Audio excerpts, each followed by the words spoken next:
अगर मैं आपको बताऊं कि किसी चीज की एक चम्मच आपने लेनी है जो आपके बेली फैट को खत्म करने में हेल्प करेगी, तो क्या आप इंटरेस्टेड होंगे? ये एक नेचुरल सोल्यूशन है और मैं आपको ये टिपिकल बातें नहीं बताऊंगा कि कम खाएं, एक्सरसाइज ज्यादा करें वगैरह वगैरह। ये वीडियो उन लोगों के लिए है जिनका मेटाबॉलिज्म स्लो है। जो लोग ये कहते हैं कि उनका मेटाबॉलिज्म स्लो है, तो एक्चुअल में उनका मेटाबॉलिज्म स्लो नहीं होता, बल्कि एफिशिएंट होता है, ज्यादा मौसर होता है। फॉर एग्जाम्पल, एक साइड पे लैंड क्रूजर है और दूसरी साइड पे हाइब्रिड कैमरे है। अब इन दोनों गाड़ियों में मेन डिफरेंस क्या है? लैंड क्रूजर की फ्यूल एवरेज बहुत कम है, जबकि हाइब्रिड कैमरे की फ्यूल एवरेज बहुत एफिशिएंट है। लैंड क्रूजर आपको 1 लीटर में 6 से 7 किलोमीटर की एवरेज देगी, जबकि हाइब्रिड कैमरे आपको 1 लीटर में 25 किलोमीटर की एवरेज देगी। जिन लोगों को वेट कम करने में बहुत प्रॉब्लम होती है, उनकी असल प्रॉब्लम उनकी मोटर में है। उनकी मोटर बहुत एफिशिएंट होती है। ये लोग अगर एक्सरसाइज या फिजिकल एक्टिविटी करते भी हैं तो उनकी बॉडी को फ्यूल कम लगेगा as compared to those people जिनका मेटाबॉलिज्म हाई है। क्वेश्चन ये है कि ऐसे लोगों की मोटर को लैंड क्रूजर की तरह कैसे बनाया जाए ताकि उनकी एनर्जी ज्यादा से ज्यादा लगे। ये एक गुड गोल होगा।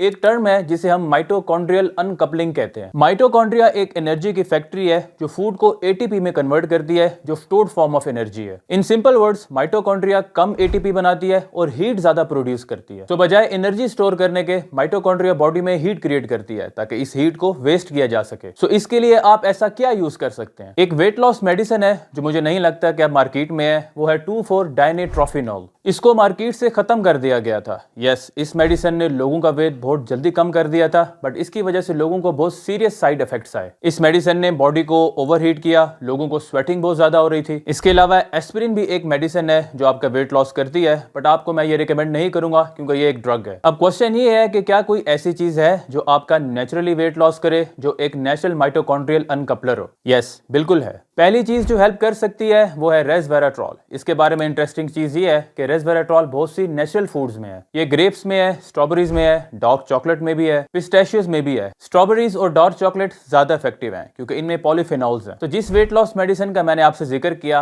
2,4-डायनिट्रोफिनॉल, इसमें फिनॉल्स का एक इंटरेस्टिंग कनेक्शन है, like polyphenols and regular phenols. ये जो केमिस्ट्री है पॉलीफिनॉल्स और रेगुलर फिनॉल्स की, ये माइटोकॉन्ड्रियल अनकपलिंग इफेक्ट क्रिएट करती है। अब एक और चीज जो ये इफेक्ट क्रिएट करती है वो है कीटोन्स। यही वजह है कि जब लोग कीटो डाइट करते हैं तो कम टाइम में बहुत सारा वेट लूज कर लेते हैं, क्योंकि कीटोन्स माइटोकॉन्ड्रिया को हेल्प करते हैं ताकि वो अच्छा फंक्शन करे। उसके बाद कोल्ड थेरेपी आपको बहुत हेल्प करती है, लाइक कोल्ड शावर। आपकी बेली का टेम्परेचर हमेशा कांस्टेंट रहना चाहिए। हमारी बॉडी हमेशा फाइट करती है ताकि हमारी बेली का टेम्परेचर 98.6 तक रहे। सोचें कि आपको ऐसा करने के लिए कितनी हीट जनरेट करनी पड़ेगी। जब आप कोल्ड शावर लेते हैं तो आप एक्सरसाइज नहीं कर रहे होते और ना ही कुछ डिफरेंट खा रहे होते हैं। बट ऑफ कोर्स ठंडे पानी से शावर लेते हुए आप बहुत अनकंफर्टेबल तो फील करते हो, बट आपकी बॉडी में बहुत सारी हीट जनरेट होती है जिससे आपका फैट बर्न होता है। बट आपने ये विंटर्स में नहीं करना। उसके बाद जो चीज हेल्प करती है वो है एक्सरसाइज। एक्सरसाइज ही माइटोकॉन्ड्रिया को हेल्प करती है एनर्जी वेस्ट करने में। फास्टिंग, ये एक और इफेक्टिव तरीका है माइटोकॉन्ड्रियल अनकपलिंग क्रिएट करने का। ग्रीन टी का भी माइटोकॉन्ड्रियल अनकपलिंग पे अच्छा इफेक्ट है। सोना, स्टीम और जकूजी का भी माइटोकॉन्ड्रियल अनकपलिंग पे सेम इफेक्ट है। अगर आप जिम जाते हैं तो सोना, स्टीम और जकूजी में से किसी भी एक को 15 से 20 मिनट के लिए जरूर यूज करें। अब ऐसी कौन सी चीजें हैं जो माइटोकॉन्ड्रियल अनकपलिंग को ब्लॉक करती हैं, ये सब जानना आपके लिए बहुत जरूरी है। Number 1 is excess calories.